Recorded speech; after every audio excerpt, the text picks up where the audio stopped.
Esta mañana con autoridad. Dígale al que está a su lado, esto es con autoridad. Dígale, esto es con autoridad. ¿Sabe? Una de las cosas que más sorprendió a la gente con respecto a nuestro Señor Jesús era que cuando Él les enseñaba, ellos decían, es que nos enseña como quien tiene autoridad. Y usted lee en Mateo capítulo 7, dice: y cuando terminó Jesús estas palabras, la gente se admiraba de su doctrina, porque les enseñaba como quien tiene autoridad y no como los escribas. Y es importante que tú y yo entendamos a qué se refiere la Biblia cuando dice con autoridad, qué es lo que quiere decir la Biblia, y que pensemos un poco en eso, porque eso va a ser lo que tú necesitas entender esta mañana. ¿Los escribas tenían autoridad? Sí. Ellos eran la élite religiosa, ellos eran la élite que estaba en control, eran la autoridad en su momento. Pero dice aquí que la gente se admiraba de la doctrina del Señor Jesús porque les enseñaba como quien tiene autoridad. ¿A qué se referían? ¿Saben? La autoridad del Señor Jesús no estaba fundada en una posición. Hay gente que cree que la autoridad está referida a las posiciones que tenemos. Entonces, si yo soy el jefe o el líder, entonces sí tengo autoridad, pero no. La autoridad de nuestro Señor Jesús estaba fundada en que lo que Él decía, eso hacía. Mientras que los fariseos y los escribas decían y no hacían. Ese era el problema grave que tenían ellos. Ellos decían, hay que ir a la iglesia, pero no iban a la iglesia. En cambio el Señor Jesús decía, hay que ir a la iglesia, vamos a la iglesia. Él decía, yo vine a servir y no a hacer. ¿Y sabe qué hizo? Le lavó los pies a sus discípulos. Era una enseñanza con autoridad. Esto es muy, pero muy importante. Ahora, yo quiero que tú entiendas y utilizo ese versículo y esa referencia a nuestro Señor Jesús como introducción a la enseñanza, porque nosotros a veces nos olvidamos precisamente de las cosas que son fundamentales cuando estamos hablando de la vida cristiana. Nos olvidamos de ser coherentes, de tener y ya lo hemos dicho muchas veces aquí en la iglesia, de ser en un lado blanco y en el otro lado blanco, de ser la misma cosa en todos los lugares. Nos olvidamos de eso y es fácil para nosotros entonces perdernos. Aquí en la iglesia soy buen cristiano, pero allá afuera se me olvidó que soy cristiano, allá afuera se me olvidó que hago parte de un ministerio, allá afuera se me olvidó que me gradué del PDB. Es muy fácil hacerlo. Y hoy en Malaquías, nosotros hemos estado estudiando el libro de Malaquías, vamos a hablar precisamente de esto, de cómo Dios directamente condena a un grupo de gente por no hacer lo que debían hacer. Cuando digo con autoridad, es que todo lo que tú haces y dices debe ser con la autoridad de hacer lo que dices. No solamente con una posición que tengas, sino que realmente tú aplicas en tu vida aquello que dices creer. Eso es autoridad. Autoridad no es una posición. Yo quiero que usted entienda que lo que hace a la autoridad, en mi caso como pastor, no es el cargo que tengo. Algunos pueden creer que sí, que eso es autoridad. Y efectivamente el cargo cierta autoridad da, pero no es eso. Lo que valida la autoridad del pastor, y en mi caso, es que lo que yo te predique a ti, yo mismo lo viva. ¿Sí me estás escuchando? Lo que me da autoridad a mí como pastor es que lo que yo digo que hay que hacer, yo mismo que lo haga. Lo que te da autoridad a ti frente a tus hijos es que lo que tú dices creer, lo hagas. Lo que te da autoridad frente a tus compañeros de trabajo no es la posición que tienes, sino que tú vivas lo que dices. Eso es importante que lo entendamos. Y quiero que leamos ahora sí Malaquías capítulo 2 y vamos a leer desde el versículo 4 hasta el versículo 9. Y vas a prestarle mucha atención a lo que dice el profeta Malaquías, y en realidad lo que está diciendo Dios. Y dice así: y sabréis que yo os envié este mandamiento. para que fuese mi pacto con Leví, ha dicho Jehová de los ejércitos. Mi pacto con él fue de vida y de paz, las cuales cosas yo le di para que me temiera, y tuvo temor de mí, y delante de mi nombre estuvo humillado. La ley de verdad estuvo en su boca, e iniquidad no fue hallada en sus labios. En paz y justicia anduvo conmigo, y a muchos hizo apartar de la iniquidad. Porque los labios del sacerdote han de guardar la sabiduría, y de su boca el pueblo buscará la ley, porque mensajero es de Jehová de los ejércitos. Mas vosotros os habéis apartado del camino, habéis hecho tropezar a muchos en la ley, habéis corrompido el pacto de Leví, dice Jehová de los ejércitos. Por tanto, yo también os he hecho viles y bajos ante todo el pueblo, así como vosotros no habéis guardado mis caminos, y en la ley hacéis acepción de personas. Esos versículos están dirigidos a un grupo especial de gente, son sacerdotes. Usted debe recordar que esos sacerdotes eran de una tribu en particular, y era la tribu de Leví. Por eso también los levitas es un sinónimo de sacerdotes. Y entre los sacerdotes había un grupo especial que eran los que podían entrar al lugar santo y al lugar santísimo y ofrecer todos los sacrificios, y eran los descendientes de Aarón. Pero toda la familia de Leví eran sacerdotes. A ellos es que inicialmente se dirige este pasaje. A ellos es que se les critica algunas acciones que estaban teniendo. ¿Qué era lo que estaba pasando con ellos? Fíjate, en primer lugar, que tú necesitas tener autoridad para hacer lo que debes ser. ¿Qué pasaba con ellos? El pacto que ellos tenían con Dios, y aquí lo describe muy claramente, era un pacto en donde habían ellos sido apartados para ciertas funciones, habían sido consagrados. La tribu de Leví no tuvo herencia, no tuvo tierra. Todas las demás tribus sí tuvieron un pedazo de tierra en Israel, en la tierra prometida, pero a los levitas no se les dio. ¿Y por qué no se les dio? Porque Dios dijo: yo seré su herencia. La herencia de los levitas era ¿qué? Dios mismo. Ellos, al no tener tierra, entonces tenían el privilegio de servir a Dios todo el tiempo. Por turnos se organizaban, bueno, y eran los que entraban al tabernáculo, al templo, a ofrecer los sacrificios, las alabanzas. Ellos eran los que podían ingresar a hacer ciertas cosas en el lugar santo, algunos en el lugar santísimo. Ese era su pacto. Pero aquí este versículo nos dice algunas cosas mucho más interesantes y que me interesa resaltar acá. Dice el versículo 5: mi pacto con él fue de vida y de paz. Dice: y delante tuvo temor de mí, y delante de mi nombre estuvo humillado. La ley de verdad estuvo en su boca, e iniquidad no fue hallada en sus labios. Porque algo que había llamado Dios a los levitas a hacer era ser consagrados. Ya lo hemos mencionado acá, y la palabra santo implica consagrado. Cuando se dice que algo es santo, implica que está apartado o dedicado a un servicio especial. Los levitas estaban consagrados para servirle ¿a quién? Y no podían hacer otra cosa. Mire, un ejemplo para que usted entienda esto. El sumo sacerdote, si se moría un ser querido, él, por su cargo, por su posición, por estar consagrado a Dios, no podía ir al entierro. ¿Por qué? Porque él estaba consagrado ¿a quién?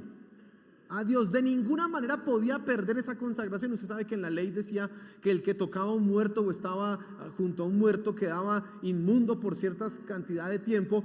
Pues el sacerdote, el sumo sacerdote, de ninguna manera podía acercarse a uno de esos muertos, porque perdía su cualidad de consagrado, su santidad, y entonces ya no podía ofrecer los sacrificios que debía ofrecer todo el tiempo.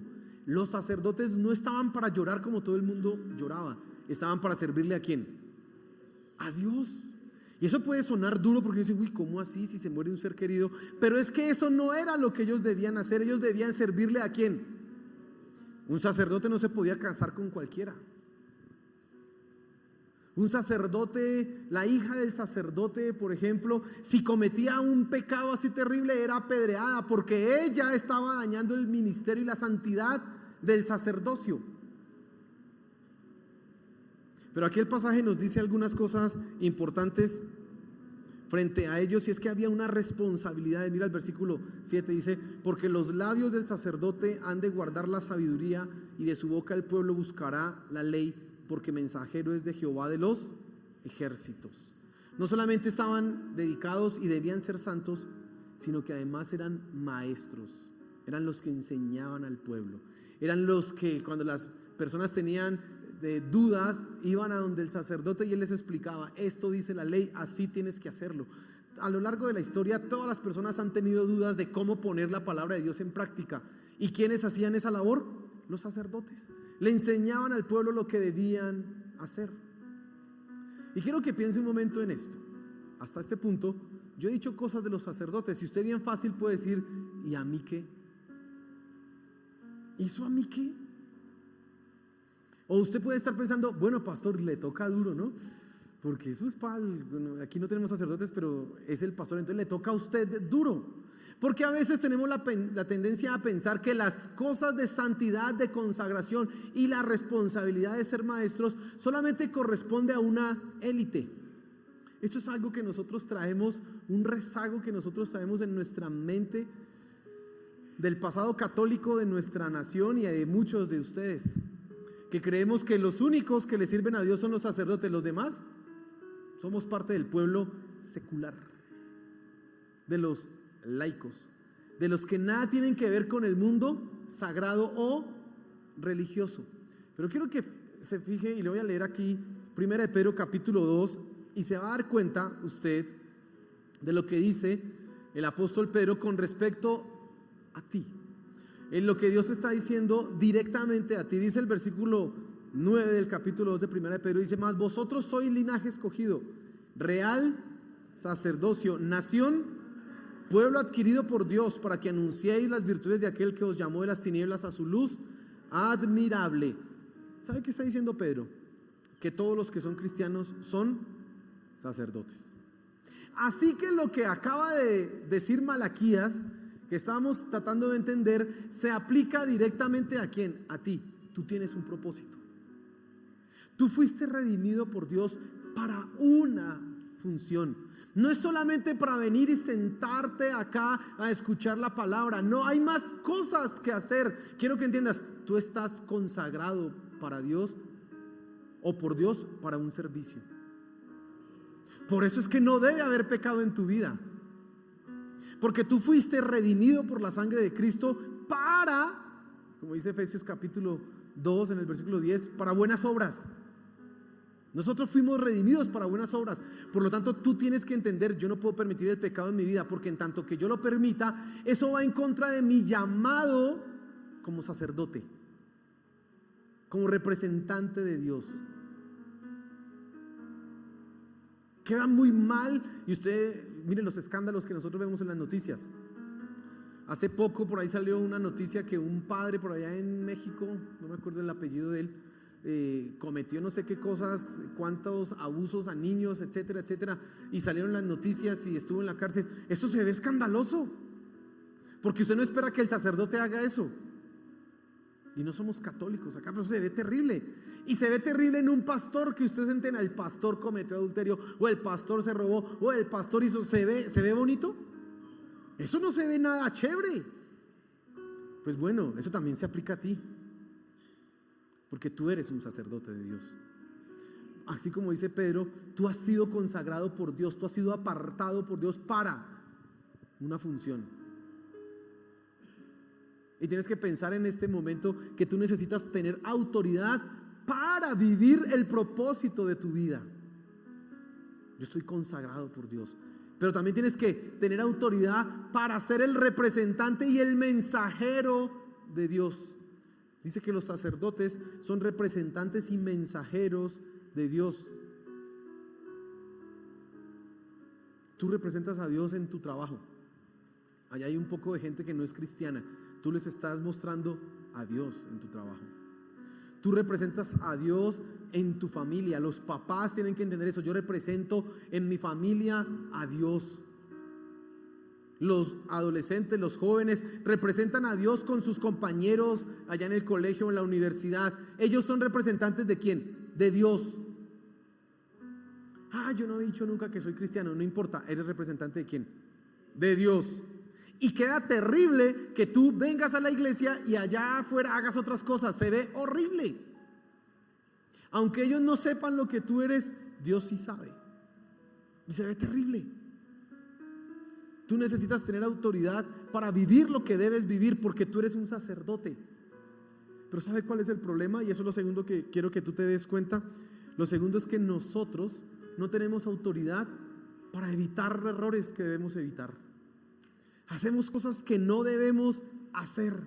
Fallamos. Y mire el versículo, lo que dice aquí el versículo 8, dice: mas vosotros os habéis apartado del camino, habéis hecho tropezar a muchos en la ley, habéis corrompido el pacto de Leví, dice Jehová de los ejércitos. Por tanto, yo también os he hecho viles y bajos ante todo el pueblo, así como vosotros no habéis guardado mis caminos, y en la ley hacéis acepción de personas. ¿Cuáles eran los errores que estos sacerdotes habían cometido? Primero, eran gente que se había apartado del camino. No estaban cumpliendo su propósito, no estaban cumpliendo el llamado que debían haber cumplido. Era un sacerdote, era el representante de Dios, era el que debía conocer la ley. Y sabe, muchos defectos de esta gente era que decían sus ideas, no lo que la palabra de Dios decía. Vivían conforme a sus pasiones y no a lo que la palabra de Dios o la ley requería. Aquí no nos dice exactamente qué clases de errores cometía, pero nosotros podemos imaginarnos algunos. Primera de Samuel, en el capítulo 1 y 2, nos habla de los hijos del sacerdote Elí. Eran sacerdotes. Y esos hijos del sacerdote Elí hacían unas cosas. Dice que se acostaban con las mujeres que iban al tabernáculo a orar. Eran irresponsables.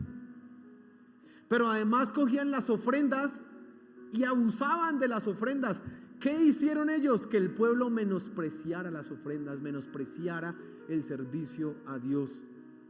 Muchos sacerdotes, en lugar de decir lo que la palabra de Dios decía, decían lo que se les ocurría, lo que soñaban la noche anterior, y no la palabra de Dios. Escuché la crítica de un predicador y decía que estuvo escuchando a un predicador, y el predicador, en las ilustraciones que usaba, les fue a predicar acerca de una película que vio, que le impactó tanto, y entonces les empezó a predicar de la película. ¿Cuántos han visto aquí esa película de, no sé cómo se llama, Hachiko, la del perrito? ¿Sí la han visto? Ay, tan linda, ¿cierto? Es que es linda. Y uno podría hacer un mensaje de eso: sé fiel como Hachiko. Hachiko estuvo fiel, aunque se murió, él siempre fue fiel. Uno podía predicar de eso y más de uno, amén. Pero eso no es lo que la palabra de Dios dice. En algunos momentos tú vas a tener que escuchar una reprensión directa frente a la fidelidad, no como Hachiko, sino como esto que estamos leyendo, en donde se le dice al sacerdote: ustedes están haciendo mal, ustedes están viviendo como no corresponde, ustedes, en lugar de decir que esto es blanco, dicen que es gris, dicen que es negro, a lo negro le dicen que es bonito y a lo blanco le dicen que es feo. Hay gente que hace eso. Estos sacerdotes estaban en esa práctica, y muy seguramente sus vidas no se ajustaban a lo que debía ser. Dice aquí: y en la ley hacéis acepción de personas. ¿Sabe? La ley llamaba a los sacerdotes como los jueces del pueblo. En diferentes poblados había un sacerdote y él era el que fungía como el juez. Entonces, en la ley nosotros leemos que había algo que se llamaba el Urín y el Tumín. A ciencia cierta no se sabe qué eran, pero parece que eran como unas piedras, unas rocas, una cosa ahí extraña. Y entonces, cuando había una decisión, una cosa así difícil, la persona iba donde el sacerdote, y el sacerdote cogía el Urín y el Tumín, lo lanzaba, y ahí salía la voluntad ¿de quién? De Dios. Pero algunos no hacían eso, sino que juzgaban conforme a sus deseos. ¿Sabe qué dicen los profetas? Que habían sacerdotes que decían: ¿quiere escuchar la palabra de Dios? Pague. ¿Quiere escuchar profecía? ¿Cuánto me da? Así dice la escritura, el libro de Jeremías. Usted se da cuenta que había sacerdotes que profetizaban y enseñaban. ¿Por qué? Por precio. O que decían la palabra de Dios que correspondía.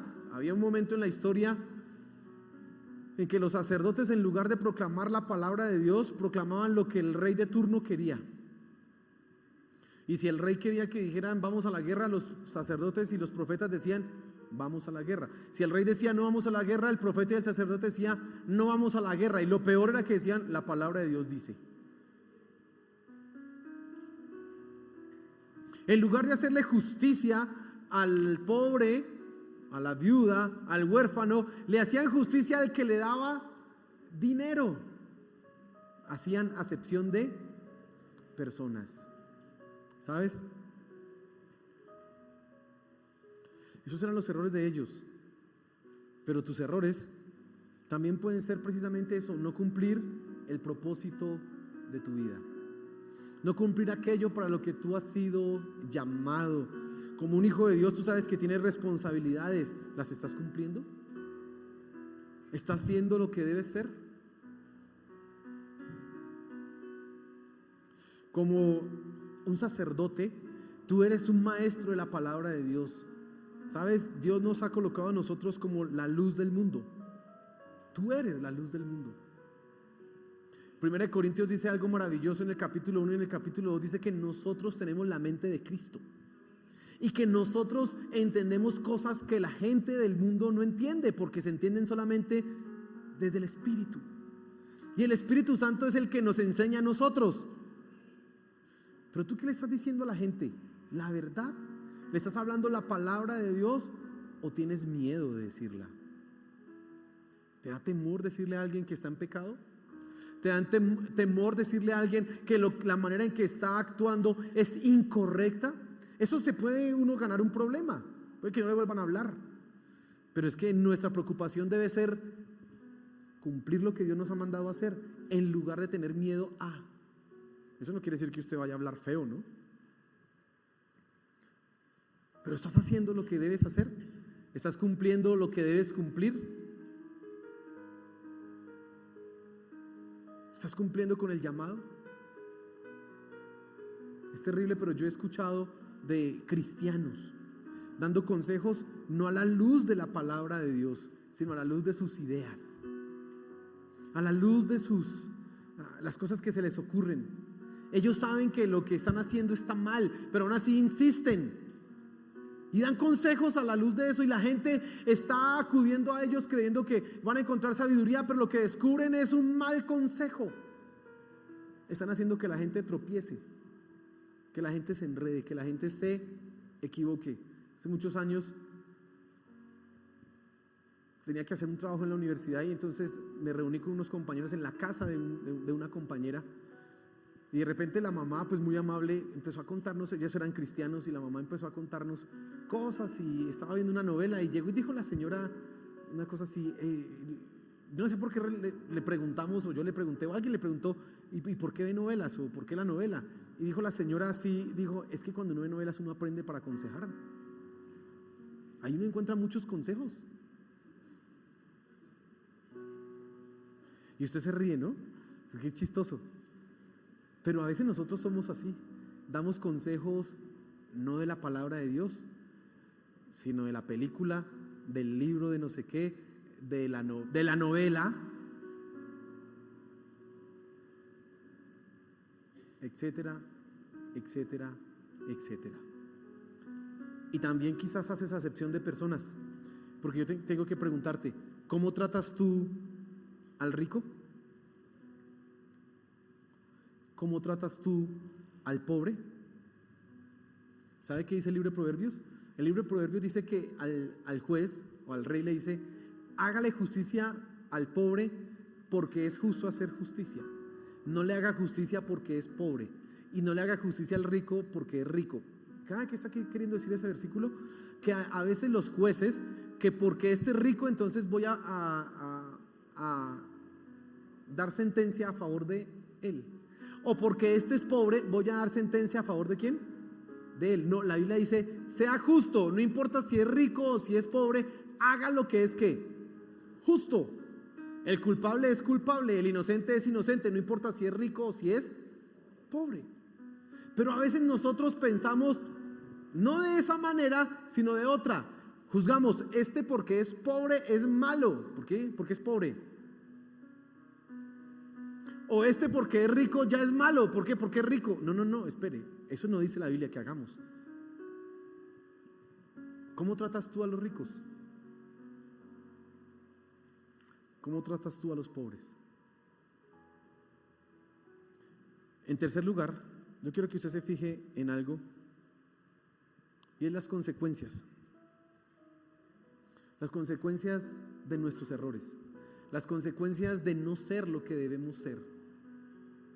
Hoy que se están graduando, ustedes, pues nosotros nos gozamos, los felicitamos, nos alegramos en que ustedes puedan completar su proceso del desarrollo de la vida, pero eso es una responsabilidad. Yo quiero que ustedes entiendan, ustedes los que se están graduando, pero también los que están atrás, que nosotros tenemos una responsabilidad. No es solamente recibir un cartón, yo terminé, chévere, me van a tomar ahorita la foto, me van a felicitar, etcétera, todos abrazos y fotos. No es solo eso, es una responsabilidad que tú adquieres. Y cuando tú no entiendes esa responsabilidad y no haces lo que debe ser, hay consecuencias. Miren las consecuencias. Acá dice versículo 9: por tanto, yo también os he hecho viles y bajos ante todo el pueblo, así como vosotros no habéis guardado mis caminos, y en la ley hacéis acepción de personas. Mire, Dios está juzgando a esos sacerdotes. Los hizo viles ante el pueblo, los humilló. La gente que era importante, porque ser un sacerdote era ser de la crema y la nata, eran los que estaban cerquita a Dios, vivían alrededor del tabernáculo, vivían en el templo, era gente especial, apartada. Pero como no hicieron lo que hicieron, dijo: los voy a hacer viles, los voy a humillar delante de todo el pueblo, los voy a colocar por debajo, porque no han hecho lo que deben hacer. Hay mucha gente que menosprecia el cristianismo, no por la persecución normal y natural que tendremos. Usted sabe, el Señor Jesús dijo: en el mundo tendréis aflicción. Y el simple hecho de ser hijos de Dios nos hace enemigos ¿de quién? Del mundo. Y ahí eso implica una persecución, eso implica una confrontación. Y si esa es a la que hemos de soportar, bienvenida sea, porque dice la Biblia: bienaventurados cuando por mi causa os persigan, os vituperen. Pero en realidad muchos nos están menospreciando porque nosotros no hacemos lo que debemos hacer, porque no somos lo que debemos ser. Muchos en tu familia no están llegando a los pies de Cristo porque tú mismo has sido una persona de pésimo testimonio. No le han dicho a usted en la cara que nunca serán cristianos, porque ser cristiano como ustedes, qué hipocresía, pero lo piensan. Muchas de las cosas que van en contra de la iglesia es porque nosotros mismos hemos dado pie para que eso funcione como un contraargumento contra nosotros. Cuando nos sacan en noticias porque pasó tal o cual cosa en la iglesia, porque tal o cual pastor hizo, es terrible. Y eso lo que hace es colocarnos debajo, humillarnos, ser menospreciados. Ya no por causa de Cristo, lo cual deberíamos recibir con alegría y con gozo.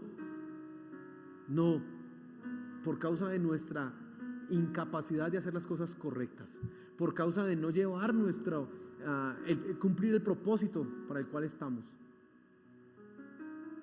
Ya le he dicho a usted, muchos no evangelizan porque saben que el día que abran la boca y la gente se entere que son cristianos, van a decir: ¿usted? Yo no me imaginaba que usted era.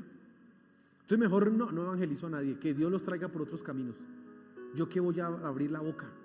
Terrible, porque con la hipocresía, con el mal testimonio, mejor ni abra la boca. Hasta yo mismo le diría: no, quédese callado porque nos hace quedar re mal.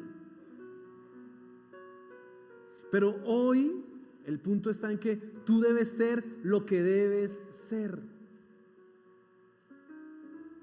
Malaquías le está hablando a un grupo de sacerdotes que están confiando en su posición. Yo soy el líder, yo soy el sacerdote, yo soy la persona importante, pero no están haciendo lo que deben hacer.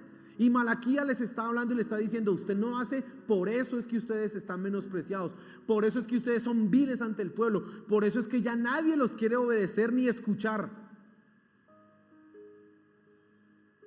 En cambio, las palabras del Señor Jesús para nosotros son: ustedes son la luz del mundo, ustedes son la sal de la tierra. La luz y la sal. Con esas dos cosas nosotros tenemos todos para influenciar nuestra sociedad, para que las personas a nuestro alrededor se acerquen con respeto a preguntarnos: ¿tú qué piensas de esto? Porque saben, esta gente es correcta, esta gente es digna, esta gente vale la pena escucharles. No importa si ellos se quieren convertir, pero pues nos mirarán con respeto, porque dirán: esta gente, mire lo que hace. Miren, la iglesia, en la historia de la iglesia, perseguían a la iglesia del primer siglo y segundo siglo por las siguientes cosas: por ateos. Esa era una de las acusaciones contra los cristianos, por ateos. A Ignacio de Antioquía le dijeron antes de que, si no quiere ser quemado, tiene que decir: malditos los ateos. ¿Y sabe quiénes eran los ateos? Señalando a los cristianos. Eso es irónico que nos digan a nosotros ateos, ¿no? Pero los acusaban de ¿qué? De ateos. Los acusaban de caníbales, porque hablaban de la Santa Cena y de comer el cuerpo y la sangre de Cristo. Entonces decían: esos son caníbales, quién sabe qué hacen por allá escondidos, se están comiendo. Y decían, se inventaban cuentos: eso cogen un niño recién nacido y se lo comen, esos cristianos son locos. Y además decían que éramos supersticiosos, porque creían en uno que resucitó. Esas eran las acusaciones. Da risa, ¿cierto? Pero no habían acusaciones: esos no se sujetan a la autoridad, esos son borrachines, esos no pagan los impuestos. No habían esa clase de acusaciones. Es más, los primeros apologetas de la iglesia le decían en sus libros: nosotros somos los mejores ciudadanos del imperio, nos acusan por nuestra fe, pero nunca por nuestra conducta. En cambio, hoy sí nos pueden acusar por nuestra ética, por nuestra conducta, por nuestra manera de vivir. Que nos acusen por locos, por creer en un Cristo resucitado. Esos cristianos creen dizque en eso del arca de Noé. Que nos acusen de eso, que se burlen de eso, pero no que nos acusen porque mire, ese cristiano no paga las deudas. Mire, ese cristiano nunca llega temprano a lo que dice que tiene que llegar. Mire, ese cristiano, pésimo trabajador. Mire, ese cristiano, cómo trata a la esposa. Mire, ese cristiano, cómo tiene a sus hijos. Mire, ese cristiano, saca el perro y no recoge el popó, porque en eso se ve. Mire, ese cristiano, ay, es que eso es chistoso, ¿no? Ahí dice: Cristo te ama, y anda cerrando a todos cuando va manejando. Debía decir: Cristo te ama, pero yo no. Por lo menos sería más coherente, ¿cierto? Porque como lo cierra y todo, entonces Cristo te ama, pero yo no. Pero no, dice: Cristo te ama, y anda haciendo eso. Y sí nos pueden acusar de eso. Y hoy yo quiero usar las palabras de Malaquías para llamarte a ti a que tomes la autoridad y seas lo que debes ser. Vivas como debes vivir, no como te imaginas, sino como debes ser. No siendo una persona hipócrita, aquí mostrando una cara que qué buen hermano, no, que mire, este es tan consagrado, pero allá por fuera siendo quién sabe qué cosa, qué clase de persona. No, tú debes ser lo que debes ser, lo que Dios te ha llamado a ser. Póngase en pie, por favor.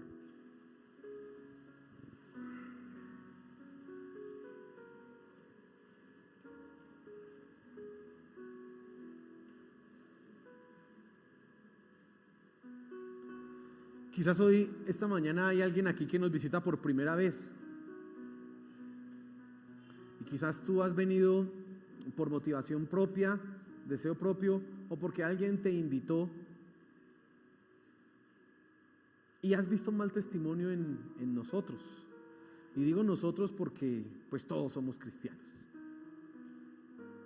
No puedo echarle la culpa a alguien, no, todos somos cristianos, y yo mismo acepto esa responsabilidad de aquellos que han fallado. Solo quiero decirte es: perdónanos, porque eso no es ser cristiano. Eso no es lo que la palabra de Dios nos dice que debemos ser. Perdónanos.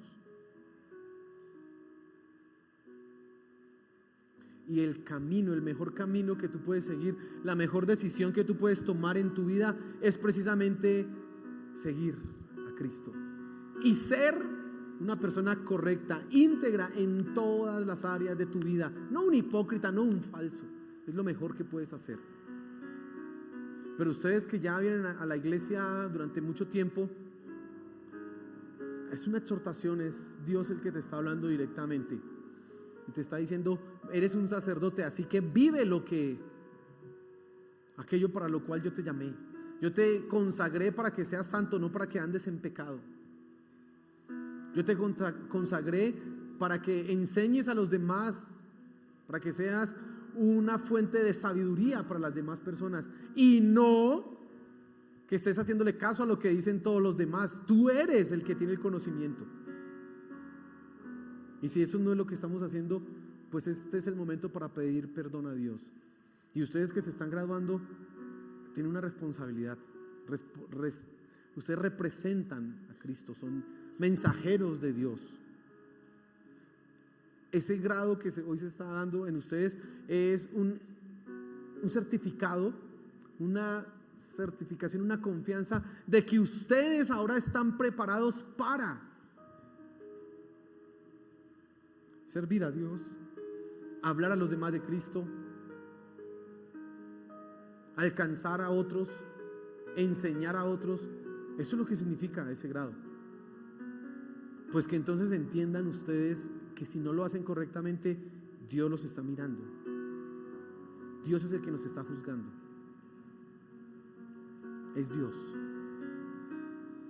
Oremos. Señor, gracias por tu palabra.